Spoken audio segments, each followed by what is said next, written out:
पाकिस्तान तहरीक इंसाफ की जानिब से और पाकिस्तान तहरीक इंसाफ के लौंडे लपाड़ों की जानिब से भी जो है वो मेरे पर काफ़ी हमले करने की कोशिश की गई। वो जो पाकिस्तान तहरीक इंसाफ ने एक नया वकील किया था, इसके ऊपर भी पाकिस्तान तहरीक इंसाफ ने अब यू टर्न ले लिया है। अज़मा बुखारी साहिबा का एक ट्वीट जो है बड़ा कंट्रोवर्शियल हुआ है। इमरान खान साहब जो है अब बातचीत करने के लिए तैयार हो गए हैं। शाह से ज़्यादा कोई शाह का वफादार जो है ना वो गलती कर बैठा है। नून लीग इसके ऊपर मजहब कार्ड खेल रही है। मैं शदीद अल्फाज में इसकी मजम्मत करूँ। अस्सलाम वालेकुम नाज़रीन, मैं हूं मंसूर अली खान। अपने डिजिटल चैनल के ऊपर आपको खुश आमदीद कहूँगा। नाज़रीन, इस वीडियो के अंदर बड़ी अहम खबरें आपके साथ शेयर करनी है। अब सबसे पहले तो माजरत, कल हम लोग सिर्फ अपना एक वीलॉग आपके साथ शेयर कर सके। कुछ मसरूफियात थी जिसकी वजह से सिर्फ एक वीलॉग हो सका, लेकिन अब इस सिलसिले को जो है दोबारा हम इंशाल्लाह ठीक करेंगे। बड़ी डेवलपमेंट्स हुई हैं जनाब इस दौरान। मैं तो कुछ ज़रा बिज़ी था। मैं कुछ बाद में मुझे सोशल मीडिया के ऊपर पता लगा कि जनाब वो जो पाकिस्तान तहरीक इंसाफ ने एक नया वकील किया था, उस सिलसिले में बड़ा शोर गुल हो रहा था और पाकिस्तान तहरीक इंसाफ की जानिब से और पाकिस्तान तहरीक इंसाफ के लौंडे लपाड़ों की जानिब से भी जो है वो मेरे पर काफ़ी हमले करने की कोशिश की गई। बहरहाल सबका तसल्ली से जवाब दिया जाएगा अभी थोड़ी देर में, और आपको ये भी बताएंगे कि इसके ऊपर भी पाकिस्तान तहरीक इंसाफ ने अब यू टर्न ले लिया है। वो क्यों लिया है, इसकी भी डिटेल्स आपके साथ शेयर करते हैं। अज़मा बुखारी साहिबा का एक ट्वीट जो है बड़ा कंट्रोवर्शियल हुआ है। वो ट्वीट क्या है उसकी तफसीलात भी आपके साथ शेयर करनी है। और इमरान खान साहब जो है अब बातचीत करने के लिए तैयार हो गए हैं। वो क्यों बातचीत करने के लिए तैयार हुए हैं, मामला क्या है, सारी डिटेल आपके साथ शेयर करेंगे। लेकिन सबसे पहले आपसे रिक्वेस्ट है कि चैनल को सब्सक्राइब ज़रूर कीजिए। हम लोग 28% के टारगेट पे अब पहुंच चुके हैं और 8 लाख सब्सक्राइबर्स का जो टारगेट है हमारा, उसमें 7,28,000 सब्सक्राइबर्स हम ऑलरेडी क्रॉस कर चुके हैं। अगर आपने अभी तक चैनल को सब्सक्राइब नहीं किया तो do subscribe it and press the bell icon, और उसके ऊपर ऑल वीडियोज़ को प्रेस कीजिए ताकि आपको हमारे वीडियोज़ की नोटिफिकेशंस मिल सके। आए जी, खबरें बड़ी ज़्यादा हैं तो तेज़ी से इसको जो है वो कवर करने की कोशिश करेंगे। एक तो जनाब निगरान वज़ीर आज़म अनवारुल हक काकड़ साहब ने जो आवाम को बिजली के बिलों में जल्द रिलीफ की फराहमी का जो वादा किया था वो अभी तक पूरा नहीं हो सका है। और जियो ने यह रिपोर्ट किया है कि आला सरकारी ज़राए का बताना है कि IMF ने बिजली के बिलों को मौखर करने की पाकिस्तान की दरख्वास्त पर ताहाल मुकम्मल तौर पर मंजूरी नहीं दी है। मैंने आपको अपनी चंद वीडियोज़ के अंदर बताया था कि IMF से दरख्वास्त की गई है कि जनाब हमारे यहाँ तो बड़ा मसला पड़ गया है बिजली के बिलों की वजह से, और ऑब्वियसली लोग परेशान हैं, एहतजाज हो रहे हैं, लोग बिल जला रहे हैं अपने और बिल्स पे नहीं कर रहे, तो इसकी वजह से जो है वो गवर्नमेंट के ऊपर भी प्रेशर आया है। लेकिन ऑब्वियसली आपके हाथ जकड़े हुए हैं IMF के उस मुआहदे के अंदर जिसके अंदर आप कुछ कर नहीं सकते, तो इसके लिए आपको उनसे परमिशन लेनी पड़ती है कि जी आप ज़रा इजाज़त दें तो हम थोड़ी सी रिलीफ दे सकें। तो IMF ने अभी तक जो है इस बारे में जवाब कोई नहीं दिया है। जियो के ज़राए के मुताबिक IMF की जानिब से वजारत ख़जाना और वजारत तवानाई को सवाल भेजे गए, लेकिन कोई जवाब नहीं मिला है। IMF पाकिस्तानी मुज़ाकरातकारों को टफ टाइम दे रहा है। ज़राए का कहना है कि पाकिस्तानी हुकाम का IMF के साथ बिजली बिलों की अदायगी के फॉर्मूले पर इतफाक़ नहीं हो सका है अभी तक, लेकिन पाकिस्तान की जानिब से अहदाफ की खिलाफ वर्जी नहीं की जाएगी क्योंकि पाकिस्तान ने IMF को यकीन दहानी करवा रखी है। वही जिस तरह मैंने आपको सारी डिटेल्स बताई कि असल मसला क्या है। इसके अलावा निगरान वफाकी वज़ीर इत्तलात मुर्तज़ा सुलंगी साहब ने वज़ीर आज़म के बयान पर एक वजाहत की है। उन्होंने कहा है कि वज़ीर आज़म जो सहाफ़ियों के सवालात के जवाब दे रहे थे, पिछले दिनों आपको पता होगा चंद एंकर से उनकी मुलाकात हुई थी, तो उसमें उन्होंने कहा है कि मीडिया में सियाक़ो सवाक़ से हटकर रिपोर्ट चंद चीज़ों के ऊपर किया गया है। उन्होंने कहा कि वज़ीर आज़म से सवाल किया गया कि क्या बिजली के बिलों का मामला ऐसा है जिससे मुल्क में कोई भूचाल आ गया हो या एनार्की फैल गई हो, जिस पर वज़ीर आज़म ने सवाल के जवाब में कहा कि ऐसा नहीं है कि मुल्क के अंदर एनार्की की सूरत हाल है, लेकिन वज़ीर आज़म ने हरगिज़ नहीं कहा कि बिजली के बिलों का मसला गैर ज़रूरी है। वज़ीर आज़म ने यह भी नहीं कहा कि बिजली के बिलों के मसले से लोग परेशान नहीं हैं। तो थोड़ी सी एक क्लैरिफिकेशन जो है वो वज़ारत इत्तलात की जानिब से आई है। इसके अलावा जमात इस्लामी ने बिजली के बिलों के ऊपर जनाब एहतजाज किया था, तो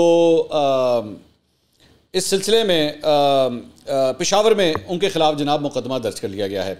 FIR के मतन के मुताबिक मुकदमे में कार सरकार में मदाखलत और रोड बंद करने की दफ़ात शामिल हैं, जबकि सरकारी अमलाक को नुकसान पहुँचाना और आवाम से ज़बरदस्ती दुकानें बंद करने की दफ़ात भी शामिल कर ली गई हैं। FIR में जमात इस्लामी के रहनुमा बहरुल्लाह एडवोकेट, खालिद गुल, ज़ाहिर शाह, ताहिर ज़रीन, हाजी कदीर और दीगर को भी जो है इसमें नामजद किया गया। तो अब इस सिलसिले में ये मतलब जमात इस्लामी के खिलाफ भी अब एक पर्चा जो है वो कट गया है। इसके अलावा ताहिर खलील साहब हैं, सीनियर सहाफ़ी हैं, जंग में उनकी एक बड़ी इंटरेस्टिंग खबर आई है और वो खबर है जनाब ऐवान सदर में जो एक मुलाकात हुई थी अपेरेंटली आर्मी चीफ़ की और DG ISI की, उस सिलसिले में उन्होंने कुछ मज़ीद रिपोर्ट किया है। कामरान यूसुफ साहब ने सबसे पहले इस खबर को ब्रेक किया था, क्रेडिट उनको जाता है इस बात का। ताहिर खलील साहब ने कुछ मज़ीद डिटेल्स जो हैं इस मीटिंग के हवाले से शेयर की हैं। उन्होंने कहा कि ऐवान सदर में जुम्मे को होने वाली मुलाकातों के हवाले से कौमी मंजरनामे में क़यास राइयाँ बढ़ने लगी हैं। ऐवान सदर के ज़राए कन्फर्म कर रहे हैं कि जुम्मे को सदर की 2 आम शख्सियात से मुलाकात हुई। 3 बड़ों की इस मुलाकात में क्या हुआ, इस हवाले से ऐवान सदर या किसी दूसरे ज़राए से कोई बयान या एलामिया जारी नहीं किया गया। ताहम मुल्की सूरत हाल के पस मंज़र में इस दिन में सोशल मीडिया पर क़यास राइयों का तूफ़ान बरपा है। कुछ लोग इम्कान ज़ाहिर कर रहे हैं कि सदर आइंदा 72 घंटे में इलेक्शन की तारीख का ऐलान कर सकते हैं। सदर आइन के आर्टिकल 58 के मुताबिक इलेक्शन की तारीख का ऐलान कर सकते हैं, इसलिए जुम्मे की मुलाकात उसी तनाजुर के हवाले से अहमियत की हामिल थी। मुलाकात का एक और पहलू आर्मी एक्ट और ऑफिशियल सीक्रेट एक्ट में तरमीम के ज़िम्न में है, जिस पर सदर ने ट्वीट जारी की थी कि उन्होंने तौसीकी बिल पर दस्तखत नहीं किए थे, जिसके बाद ये बिल अज खुद कानून बन गए थे। और एक तीसरा पहलू सदर के ओहदा म्याद के हवाले से है। सदर अलवी के ओहदा सदारत की म्याद 8 सितंबर को मुकम्मल हो रही है। ऐवान सदर ने इस बात की तस्दीक नहीं की कि सदर ओहदा सदारत की म्याद मुकम्मल करके घर चले जाएंगे, क्योंकि आइन के तहत सदर के आने तक मौजूदा सदर बरकरार रह सकते हैं। आरिफ अलवी साहब भी कंटिन्यू कर सकते हैं। अलावाजी ऐवान सदर ने आइंदा हफ्ते के लिए सदारती सरगर्मियों का जो मुजवज़ा शेड्यूल तैयार किया है, उसके मुताबिक सदर अलवी आज से 4 रोज़ा दौरे पर लाहौर जा रहे हैं। सदर की 7 सितंबर को वापसी होगी। मुबसरीन का कहना है कि तारीख के हवाले से इलेक्शन कमीशन भी आइंदा हफ्ते आम इंतखाबात की तारीख का ऐलान कर सकता है। अगर ऐवान सदर और इलेक्शन कमीशन से अलग अलग तारीखों का ऐलान हुआ तो ऐसी सूरत हाल में इबहम दूर करने के लिए फैसला सुप्रीम कोर्ट में होगा। जहां इंतखाबात 90 रोज़ में कराने के लिए Pakistan bar council, Supreme Court bar, Jamaat Islami और PTI समेत दीगर अपीलें समाअत के लिए मौजूद हैं। तो ये मामला है कि असल इशू ये है कि अगर 2 डेटें अनाउंस हो गई तो फिर मसला पड़ जाएगा और मामला जो है ऑटोमेटिकली सुप्रीम कोर्ट चला जाएगा। तो इसकी वजह से ये कहा जा रहा है कि ये इसी तनाजुर के अंदर जो है ये अहम मुलाकात हुई थी। अब आ जाए जनाब, इमरान खान साहब बातचीत करने के लिए तैयार हैं। इसका पस मंज़र क्या है ज़रा ये मैं आपको बता देता हूँ। बेसिकली पाकिस्तान तहरीक इंसाफ की जो कानूनी टीम है उसकी मुलाकात हुई अटक जेल में इमरान खान साहब से। वकला में इंतज़ार पंचोता, शुएब शाहीन, नईम पंचोता, गौहर अली खान इसके अंदर शामिल थे। इसके अलावा इमरान खान के ज़ाती मौलज डॉक्टर फैसल सुल्तान भी अटक जेल पहुँचे थे। मीडिया से गुफ्तगू करते हुए इनके वकला ने कहा कि चेयरमैन PTI ने कहा है कि उन्हें जेल में नाजायज़ डाला गया, लेकिन इस सब के बावजूद वो इदारों और सियासी जमातों से गुफ्तगू को तैयार हैं।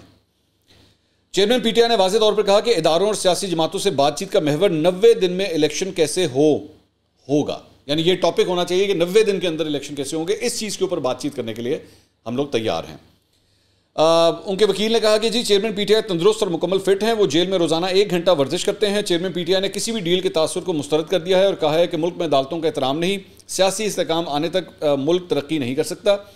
चेयरमैन PTI का कहना था कि वो अपने रास्ते से नहीं हटेंगे, उनकी सियासी जद्दोजहद और कुर्बानी कौम के लिए है। चेयरमैन PTI ने कहा कि जिनके असासे बाहर हैं, डॉलर बढ़ने का उन्हें फ़ायदा होगा।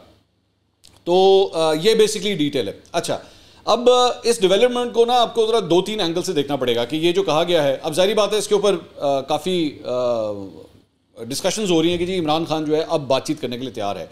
एक्चुअली इनके जो वकील हैं इंतज़ार पंचोता, उन्होंने ये ट्वीट किया और इन्होंने लिखा जी इमरान खान ने आज कहा कि इलेक्शन मुनक्किद करवाने के मामले पर किसी भी सियासी जमात या इदारे से बात कर सकते हैं।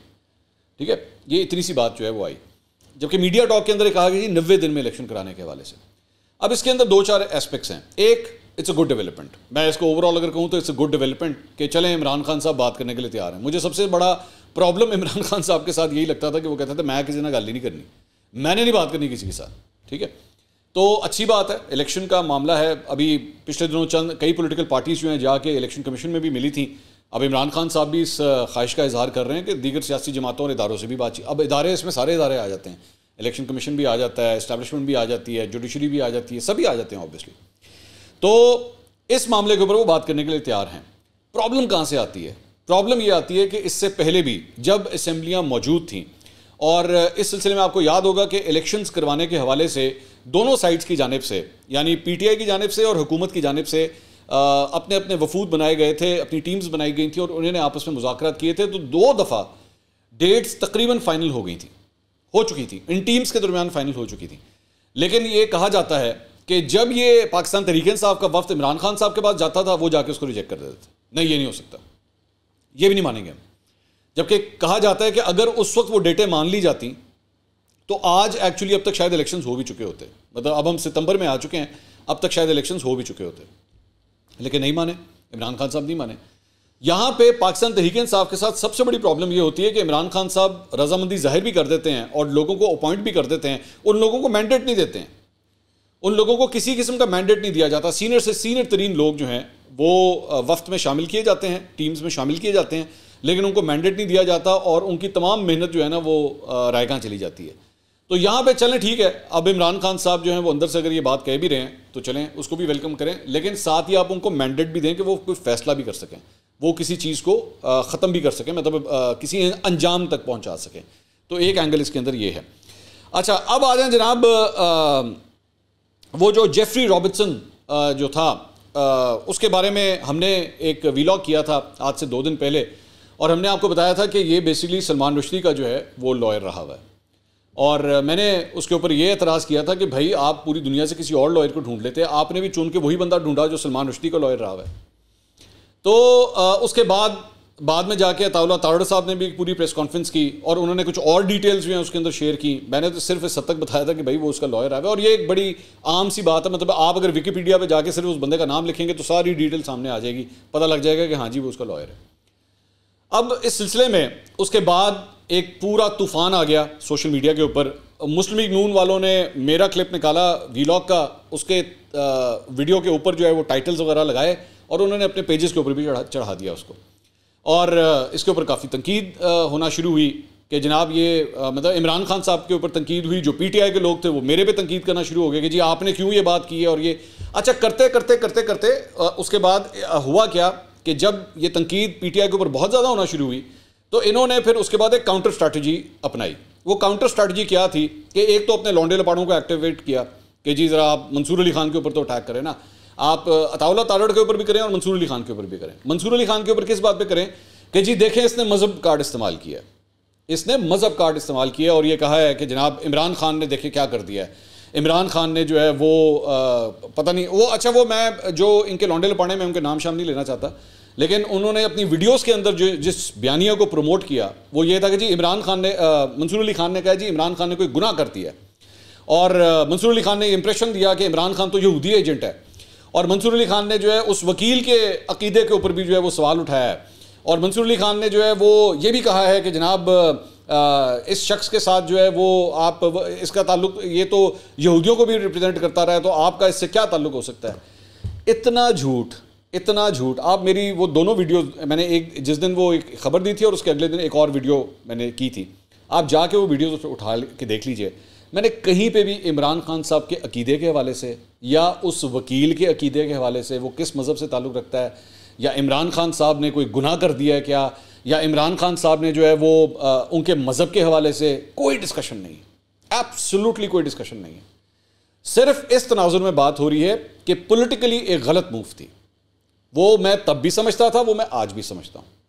मैंने सिर्फ इतनी बात ये कही थी कि भाई आप पूरी दुनिया से किसी और लॉयर को ढूंढ लेते, आपको गिने चुन के वही बंदा लगा। अच्छा मुझे अब ये लगता है, अब ये तकरीबन इस बात को 48 से 72 घंटे गुजर चुके हैं, मुझे ये लगता है कि ये बेसिकली इमरान खान साहब से ज़्यादा, मैंने अपनी पिछली वीडियो के अंदर भी ये बात कही थी कि ये इमरान खान साहब से ज़्यादा ना शाह से ज़्यादा कोई शाह का वफादार जो है ना वो गलती कर बैठा है। अब वो क्यों मैं कह रहा हूँ ये गलती कर बैठा है, मैं इसकी डिटेल्स आपके साथ शेयर करता हूँ। वो इसलिए क्योंकि पाकिस्तान तहरीक-ए-इंसाफ ने ये जो ट्वीट की थी ना, जिसमें इन्होंने इसको अनाउंस किया था कि जनाब ये जेफरी रॉबिन्सन जो है हमने इसको हायर कर लिया है और ये अब इमरान खान साहब का केस लड़ेगा, ये ट्वीट डिलीट कर दी गई है। और ये जेफरी रॉबिन्सन जो है इसकी जो फर्म है इसने भी ये ट्वीट की थी, वो भी अब डिलीट हो चुकी है। ठीक है, ये दोनों चीज़ें अब डिलीट हो चुकी हैं। अच्छा हमारे कुछ भाई हैं उनको कंफर्म ही नहीं हो रहा था कि पीटीआई ने एक्चुअली ये ट्वीट किया भी हुआ है कि नहीं किया, मतलब वो उनको यकीन नहीं आ रहा था पहले इस बात के ऊपर। उन्होंने मैं देख रहा था, उन्होंने कहा जी वो मुझे तो पता ही नहीं कि उन्होंने पीटीआई ने ट्वीट भी किया कि नहीं किया, जबकि एक्चुअली ट्वीट किया हुआ है। चले और कुछ नहीं तो सारी बातें छोड़ दें भाई, अगर आपको ट्वीट पे भी यकीन नहीं है जाके शहबाज गिल का वीलॉग देख लें। जाके शहबाज गिल ने बड़े फ़ख्रिया अंदाज में इसको अनाउंस किया था, वीलॉग किया हुआ है उसने, और उसने ये अनाउंस किया था, ये भी थंबनेल आपके सामने है, इसने अनाउंस किया था कि जनाब ये हमने कर लिया। अब पाकिस्तान तहरीक-ए-इंसाफ का रहनुमा है ना शहबाज गिल, तो उसने अनाउंस किया था। सो इसमें कोई दो राय नहीं है कि एक्चुअली हुआ भी है कि नहीं हुआ। Let's get this fact straight. दूसरी बात ये कि मैंने दोबारा जिस तरह मैंने कहा जी उस पूरी वीडियो के अंदर कहीं पे भी ये बात नहीं है कि जी इमरान खान साहब का इमरान खान साहब जो है वो किसी और से कमतर मुसलमान हो गए हैं या उन्होंने इस्लाम के ख़िलाफ़ कुछ कर दिया है या तौहीन मज़हब कुछ कर दिया है। Nothing of the sort, absolutely nothing of the sort. कोई गुफ्तगू नहीं है इस किस्म की। मैं देख रहा था उनके चमचे एंकर्स भी जो हैं वो भी ट्वीट्स वगैरह कर रहे हैं कि जनाब ये देखें क्या कह दिया, ये देखें ये क्यों कर दिया। भाई मेरा एक प्रिंसिपल स्टांस रहा है कि मैंने कभी भी किसी के अकीदे के ऊपर या मज़हब के ऊपर कभी भी उंगली नहीं उठाई। मैंने इस शख्स को इस वकील को चूज करने के हवाले से सिर्फ इतना कहा था कि ये गलत मूव है, ये पॉलिटिकली गलत मूव है। और अगर आप वाकई इतने ठीक होते ना, पाकिस्तान तहरीक इंसाफ इतनी ठीक होती तो फिर आज खड़ी रहती ना उसी जगह पे। आपको अपनी गलती का खुद एहसास हुआ। और ये कराने वाले, ये जंग ने बेसिकली ये स्टोरी दी हुई है, मैं पहले जरा स्टोरी पढ़ देता हूं, आपको काफी हद तक आइडिया हो जाएगा। उन्होंने लिखा, तहरीक इंसाफ ने जेफरी रॉबर्टसन की खिदमत खत्म करने का फैसला कर लिया। पार्टी ने जेफरी रॉबर्टसन को चेयरमैन पीटीआई का वकील मुकर्रर करने का ऐलान किया था। डाउटी स्ट्रीट चेंबर्स ने जेफरी रॉबर्टसन को चेयरमैन पीटीआई का वकील मुकर्रर करने का ट्वीट डिलीट कर दिया। इस हवाले से डाउनी स्ट्रीट चेंबर्स ने कहा कि क्लाइंट के कहने पर मुतल्लिका ट्वीट आज सुबह डिलीट किया। शदीद दबाव आने पर पीटीआई ने ट्विटर हैंडल से ट्वीट डिलीट कर दिया, जबकि पीटीआई ने जेफरी रॉबर्टसन के डाउटी स्ट्रीट चेंबर से भी ट्वीट डिलीट करने को कहा। तहरीक इंसाफ ने पार्टी चेयरमैन का मामला अक़वाम मुत्तहिदा आलमी अदालत इंसाफ में ले जाने के लिए जेफरी रॉबर्टसन की खिदमत लेने का ऐलान किया था। जेफरी रॉबर्टसन के चेंबर के मुताबिक केस पर इब्तदाई गुफ्तगू के लिए 25,000 पाउंड अदा किए गए। केस आगे ले जाने के लिए हिदायत का इंतजार है। इब्तदाई मुआवजा लंदन में पार्टी के एक रहनुमा ने अदा किया। जुल्फी बुखारी ने 3 रोज़ कबल लंदन में दावा किया। कौन? जुल्फी बुखारी। जुल्फी बुखारी ने 3 रोज़ कबल लंदन में दावा किया था पार्टी चेयरमैन का केस आलमी सतह पर उठाने से मुतल्लिक जल्द बड़ी खबर देंगे। जुल्फी बुखारी ने 1 दर्जन से ज़ायद सहाफ़ियों के सामने कहा था कि वो बड़ी कानूनी कार्रवाई शुरू करने जा रहे हैं। पीटीआई ज़राए के मुताबिक जुल्फी बुखारी ने जेफरी रॉबर्टसन से कहा कि वो उनकी खिदमत के हवाले से गौर करके मुतला करेंगे। ज़राए के मुताबिक जेफरी रॉबर्टसन की खिदमत हासिल करने का फैसला उमर अयूब और जुल्फी बुखारी ने इमरान खान की मुशावरत के बाद किया था। जेफरी रॉबर्टसन की उमर अयूब और जुल्फी बुखारी के दरमियान जूम पर मीटिंग्स हुई। जुल्फी बुखारी ने चेयरमैन पीटीआई से इजाज़त लेने के बाद जेफरी रॉबर्टसन से रब्ता किया। जुल्फी बुखारी के करीबी ज़राए का कहना है कि वो चेयरमैन पीटीआई के लिए पूरी दुनिया में आवाज़ उठाएंगे। चेयरमैन पीटीआई का मामला आलमी सतह पर उठाने के लिए राशिद याकूब की खिदमत लेने के बाद तनकीद पर उन्हें फारिग कर दिया गया था। राशिद याकूब को फारिग करने के सिर्फ 10 दिन बाद पीटीआई ने जेफरी रॉबर्टसन की खिदमत हासिल की थी। ठीक है, अब आपको आइडिया हो गया। अब मैं फिर इसके अंदर ये बात कहता हूँ कि मुझे लगता है इमरान खान साहब को किसी ने बताया नहीं ये बात कि जेफरी रॉबर्टसन जो है ना, इसका बैकग्राउंड क्या है। ठीक है, so basically this was a politically bad decision. इतनी सी बात है बस। अब इसके ऊपर ये हुआ कि जी उससे क्या फ़र्क पड़ता है कि उसने जो है वो वकालत की हुई है, उसने जो है वो पहले अगर किसी की वकालत की उससे क्या फ़र्क पड़ता। मुझे उससे ये फ़र्क पड़ता है कि इसने पहले जब वकालत की थी उसी शख्स की, तो उसको सिर्फ वकालत नहीं की थी, उसको अपने घर के अंदर भी पना दी थी। मतलब इस हद तक उसने उसको सपोर्ट किया। कतई तौर पे मैं कभी भी किसी के बारे में ये नहीं कह सकता कि जी उसको कोई जानी नुकसान पहुंचे या कुछ, अल्लाह ना करे, मैं कभी भी इस चीज़ को प्रमोट नहीं कर सकता। लेकिन मेरा सवाल ये है कि भाई कितने वकील हैं वो चोरों का, डाकुओं का, कातिलों के केसेस वो लड़ते हैं। कभी किसी सुना है कोई वकील जो है किसी कातिल को अपने घर में जो है वो जगह दे रहा हो? नहीं दे रहा ना। So maybe this guy was actually principally supporting him. ठीक है, उसका एक पॉइंट ऑफ व्यू है, वो प्रिंसिपली उसको सपोर्ट कर रहा होगा, नजरियाती तौर पर सपोर्ट कर रहा होगा कि जी ये जो कह रहा है वो ठीक कह रहा है, what ever is the case. My point is कि मैंने अपनी वीडियो के अंदर ना तो खुदा न खास्ता किसी के ऊपर कोई फतवा लगाया, क्योंकि मेरे पास ना अथॉरिटी है और ना मैं लगा सकता हूँ, ना मैंने हरकत कभी की है। दूसरी बात ये, इमरान खान साहब के ऊपर जब भी किसी ने यहूदी एजेंट होने का इल्ज़ाम लगाया ना, मैं वीडियो शेयर कर सकता हूँ, और अगर किसी लौंडे लपाड़े को अगर करना हो ना तो मुझे कॉल करना, मैं शेयर कर दूंगा आपके साथ, कि मौलाना फजल रहमान या उनकी जमात या किसी ने भी अगर इमरान खान साहब के ऊपर कभी यहूदी एजेंट होने का इल्ज़ाम लगाया ना, तो मैंने हमेशा जाके इसकी मजम्मत की है और मैंने हमेशा ये कहा कि ये नहीं हो सकता, आप इसके ऊपर ये नहीं कर सकते। दूसरी बात, ये पिछले दिनों जो है वो बुशरा बीबी की एक डायरी के बारे में बातें हुई थी, याद है ना? और बुशरा बीबी की डायरी के बारे में कहा गया जी उसमें तो ये भी लिखा है तो वो भी लिखा है, तो जनाब इसके अंदर ऐसे अल्फाज लिखे हुए हैं कि समझ ही नहीं आ रही, तावीज़ें निकली हैं तो ये निकला है वो निकला है। मैं शायद पाकिस्तान का वो वाहिद एंकर हूँगा जिसने सबसे पहले इस चीज़ को कंडेम किया कि भाई आप होते कौन है कि किसी भी शख्स की, पहली बात तो ये नहीं पता कि उनकी डायरी है कि नहीं, दूसरी बात ये आप होते कौन है कि बैठ के आप इसके ऊपर जो है वो ख़बरें देना शुरू कर दें और तज्जिए देना शुरू कर दें कि देखें जी बुशरा बीबी जो है वो क्या करती है। और मैंने हमेशा बुशरा बीबी के अकायद के ऊपर जब भी किसी ने उंगली उठाई है मैंने हमेशा इसकी मजम्मत की है। उठा के देख लीजिए, रिकॉर्ड उठा के देख लीजिए, क्योंकि मैं इसका फर्म बिलीवर हूँ कि किसी के अकायद के बारे में बात नहीं होनी चाहिए। वो जो वकील के हवाले से बात थी, मैं पहले भी अपनी उस बात के ऊपर कायम था, मैं आज भी उस बात के ऊपर कायम हूं कि ऐसे लोगों का सोशल बाइकआउट होना चाहिए। सोशल बाइकआउट तो कर सकते हैं ना, इसमें तो कोई हार्म नहीं है, इसमें तो कोई प्रॉब्लम नहीं है। आप एक प्रोटेस्ट तो कर सकते हैं, एक मजम्मत, और इतना तो कम से कम कर सकते हैं, इतना तो कम से कम कर सकते हैं, या नहीं कर सकते? या ये भी क्योंकि इमरान खान साहब ने अब अपना उसको वकील कर लिया तो इसकी भी इजाजत नहीं है? मैं जानता हूं, मतलब वो दिल जान जिगर सब कुछ तेरे नाम किया है, मैं जानता हूं, मतलब चूंकि इमरान खान ने कर दिया है, अब आपने इसको जस्टिफाई करके दिखाना है कि नहीं नहीं ठीक कह रहे हैं, नहीं नहीं इसने जो किया इसने ठीक किया। ऐसा नहीं होता, ऐसा नहीं होता, कुछ आपके प्रिंसिपल स्टांस होते हैं। इसकी छोटी सी एग्जांपल आज आपके साथ चलें शेयर करता हूँ। एक और ये खबर देखिएगा, ये मैं आपके साथ शेयर कर रहा हूँ। ये गार्डियन की खबर है और ये आज से 11 साल पुरानी खबर है, 14 मार्च 2012 की। क्या लिखा हुआ है? Imran Khan pools out of conference over Salman Rushdie booking. क्या वजह थी? ये आज से 11 साल पहले एक कॉन्फ्रेंस हो रही थी इंडिया के अंदर, और उस कॉन्फ्रेंस के अंदर जो है वो सलमान रुश्दी को भी बुलाया हुआ था। इमरान खान साहब ने जनाब इस कॉन्फ्रेंस से अपने आप को पुल आउट कर लिया कि जी सलमान रुश्दी वहां पे आ रहा है। ये था प्रिंसिपल स्टांस, ये था प्रिंसिपल स्टांस, और तारीफ करनी चाहिए इस बात की, बिल्कुल तारीफ करनी चाहिए इस बात की।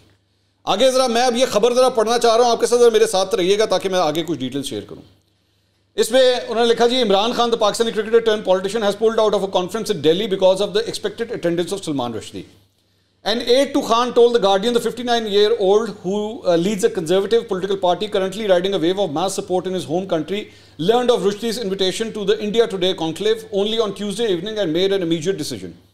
Shiri Mazari, who advises Khan on foreign affairs, said he categorically rejected participating in any program that included Salman Rushdie, who has caused immeasurable hurt to Muslims across the globe.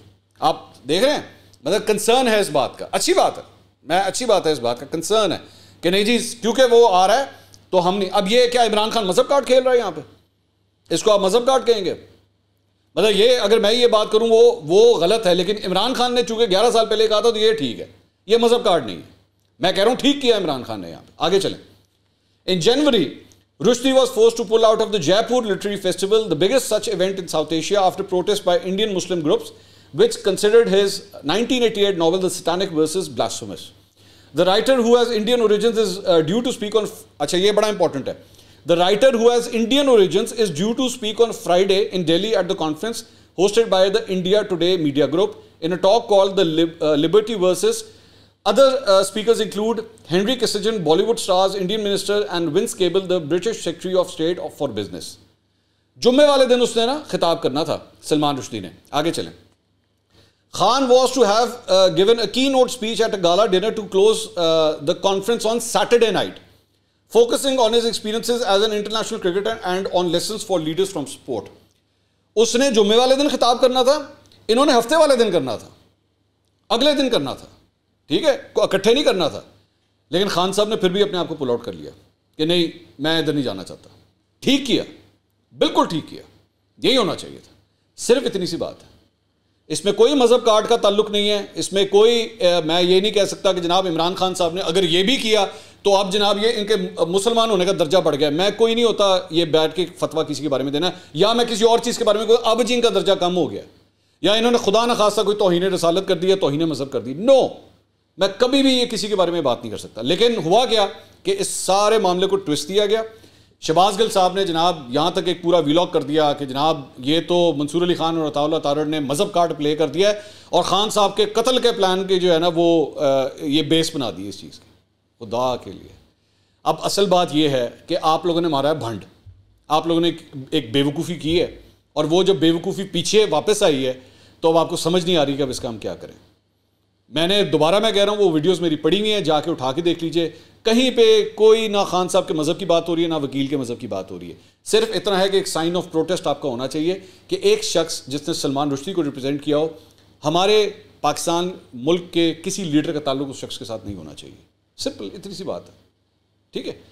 दूसरी बात ये कि इसके ऊपर फिर एक और दलील भी आई कि जी जिस फर्म से इसका ताल्लुक है, इस वकील का जिस फर्म से ताल्लुक है, उस वकील ने इसहाक डार साहब का भी जो है वो केस लड़ा हुआ है, इसने मीर शकीलुर रहमान का भी केस लड़ा हुआ है, फर्म का।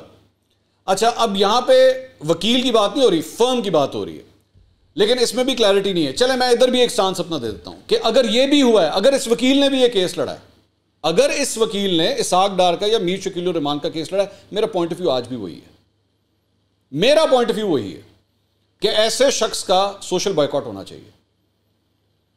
क्योंकि जो हरकत हुई थी, मैं जानता हूं वेस्ट के अंदर बहुत से ऐसे लोग हैं, आज यूरोप के अंदर बहुत से ऐसे ममालिक हैं जहां पे ये बिला वजह मुसलमानों को तंग करने के लिए ये हरकत होती है। और सिर्फ ये बात नहीं है, मैं तमाम मज़ाहिब के हवाले से, चाहे वो इस्लाम हो, ईसाईयत हो, कोई भी मज़हब हो, उसकी तौहीन करने के लिए या ऐसे कोई अनासर जो ट्रबल मेकर्स होते हैं, जो बिला वजह आग लगाने की कोशिश करते हैं, माजरत के साथ मैं कभी भी उनको सपोर्ट नहीं कर सकता। मैं कभी भी सपोर्ट नहीं कर सकता। मैं ये नहीं एक्सेप्ट कर सकता कि जनाब कोई शख्स जो है वो ये दलाइल दे रहा हो कि हाँ जी अगर उसने एक मज़हब के फॉलो करने वालों की जो है वो तज़हीक करने की कोशिश की है तो कुछ नहीं होता, ठीक है। नहीं, ऐसे नहीं। मैं ये भी नहीं कह रहा कि जी मैं यहाँ पे कोई फतवे दूँ बैठ के कि जनाब उसका सर कलम कर देना चाहिए, ये अथॉरिटी नहीं है मेरे पास। लेकिन आप एक प्रोटेस्ट कर सकते हैं, एक पीसफुल प्रोटेस्ट कर सकते हैं। चलें एक और एग्जांपल देता हूँ। आज अगर इमरान खान साहब मुल्क के वज़ीर आज़म होते, चलें बताइए मुझे ये बात, मैं पाकिस्तान तहरीक इंसाफ के लोगों से पूछता हूँ, आज अगर इमरान खान साहब मुल्क के वज़ीर आज़म होते, यही शख्स, यही वकील पाकिस्तान में आता और PM हाउस में उनसे मिलने के लिए जाता, आप जाने देते उसे? आप मिलने देते उसे? क्योंकि आप भी अच्छी तरह जानते हैं कि जो शख्स प्राइम मिनिस्टर, आर्मी चीफ, सदर मुमलिकत, जितने हाई डिग्निटरीज हैं, उनसे जब मिलता है तो सबसे पहले उसका बैकग्राउंड चेक होता है। ये बंदा है कौन, इसका कहाँ से ताल्लुक है, ये क्या क्या करता रहा, और अगर इसकी मुलाकात हमने इस VIP से करा दी तो इसका क्या इफेक्ट आएगा। असल बात यह है कि पाकिस्तान तहरीक इंसाफ की जानिब से एक बेवकूफ़ी की गई, जिसे अब इन्होंने ठीक कर लिया और उससे अपना मुआहदा ख़त्म कर दिया। भाई इतनी सी बात। और एक और बात कि नून लीग इस मामले के ऊपर, नून लीग अगर इसके ऊपर मजहब कार्ड खेल रही है या इमरान खान साहब के मजहबी अकायद के ऊपर उंगली उठाने की कोशिश करिए, मैं शदीद अल्फाज में इसकी मजम्मत करता हूँ, बिल्कुल मजम्मत करता हूँ। आप नहीं कर सकते, ये अथॉरिटी है ही नहीं आपके पास। पॉलिटिकली, सोशली, यस, मजहबी तौर पे कोई जमात, कोई शख्स किसी दूसरे शख्स की मजहब के ऊपर उंगली नहीं उठा सकता। आपके पास कोई अथॉरिटी नहीं है इस चीज की। एक और इशू जो मैं डिस्कस करना चाहूंगा वो मेरे सामने आया है, वो है अज़मा बुखारी साहिबा का। तारिक मतीन साहब एक सीनियर सहाफ़ी हैं, इन्होंने बेसिकली वकीलों के हवाले से चूंकि जो गुफ्तगू चल रही थी तो उन्होंने एक ट्वीट किया। उन्होंने कहा आज इस फिजा में एक सवाल और उठता है, कौन था वकील रेमंड डेविस का। इन्होंने ये ट्वीट किया। अब बेसिकली रेमंड डेविस के जो वकील थे ना, वो अज़मा बुखारी साहिबा के वालिद साहब थे। उन्होंने वकालत की थी उस केस के अंदर रेमंड डेविस की। अज़मा बुखारी साहिबा ने पहले एक ट्वीट किया, फिर जो दूसरा ट्वीट किया ना वो बड़ा इनसेंसिटिव था। उस पर उन्होंने लिखा, सवाल यह भी उठता है कि वकील होना ज़्यादा शर्मनाक है या जायदाद की वजह से अपने भाई को मरवा देना। सवाल यह भी उठता है, नहीं, ये उन्होंने किया। अब वो उन्होंने चूंकि उनके वालिद साहब के ऊपर बात की, इन्होंने इस किस्म की बात कर दी। जबकि मेरी नज़र में अज़मा बुखारी साहिबा की का जो ट्वीट था वो बहुत इनसेंसिटिव था, क्योंकि मैं जानता हूँ तारिक भाई के जो भाई हैं वो अब इस दुनिया में नहीं रहे और बेसिकली उनको कत्ल किया गया था। लेकिन किसी के भाई के बारे में इस तरह की बात लिख देना, मेरे ख्याल में अज़मा बुखारी साहिबा ने जो है एक लाइन क्रॉस की है, and she should not have said that. मैं जानता हूँ, मैं ये भी जानता हूँ, क्योंकि मैं अज़मा बुखारी साहिबा के साथ बहुत से मैंने प्रोग्राम्स किए हैं, वो अपने वालिद साहब के बारे में बहुत टची हैं। आई नो दैट, कोई भी बेटी होगी, आई अंडरस्टैंड। लेकिन यहाँ पे जिस जगह की जिस तरफ इशारा किया गया, मेरे ख्याल में बहुत इनसेंसिटिव था। और मैं आई कैन अंडरस्टैंड कि तारिक मतीन साहब जो हैं वो इस वक्त किस कर्म में से गुजरे होंगे कि अपने भाई के बारे में जो है वो इस तरह की बात उनको सुनने को मिली। अगली वीडियो में आपसे दोबारा मुलाकात होगी। अल्लाह हाफ़िज़।